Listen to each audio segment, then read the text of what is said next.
Emiliano Martinez নামটির সাথে পরিচয় করিয়ে দেবার মতো আসলেই কিছু নেই, হোক সে ফ্রান্স সাপোর্টার, ক্রোয়েশিয়ার সাপোর্টার কিংবা অন্য কোনো দল।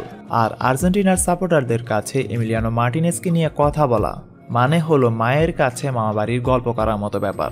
বাজপাখি টাইটেল পাওয়া এই গোলকিপার আর্জেন্টাইন ডিফেন্সের শেষ ভরসা। যাই হোক, বিশ্বকাপ জয়ের পর তিনি এখনও সেই ঘোর থেকে বের হতে পারেননি। গোল্ডেন গ্লোভস নিয়ে সেলিব্রেশন, এমবাপ্পের পুতুল নিয়ে বাসে চড়ে পুরো শহর ভ্রমণ। অবশ্য এই নিয়ে France football federation officially complain করলেও তা মোটেই পাত্তা দেননি এমি মার্টিনেজ। যাই হোক, সবকিছুর পর আবার আলোচনায় মার্টিনেজ। মাত্র 2 দিন আগে বাম পায়ে আঁকিয়েছেন বিশ্বকাপের ট্যাটু, আর এই ট্যাটুকে নিয়েই যত আলোচনা।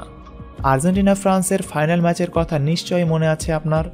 সেই ম্যাচে 120 মিনিটের পর অতিরিক্ত দেয়া 3 মিনিটের ঠিক 18 সেকেন্ড আগে একটি গোল বাঁচিয়েছিলেন মার্টিনেজ।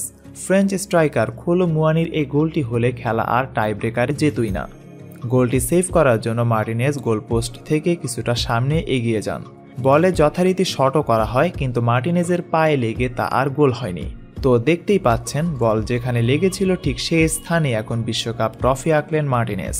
তিনি তো বটেই, তার বাম পা যে বিশ্বকাপ জয়েরই একটা অংশ, এই কথাটুকু বোঝানোর জন্যই যত আয়োজন।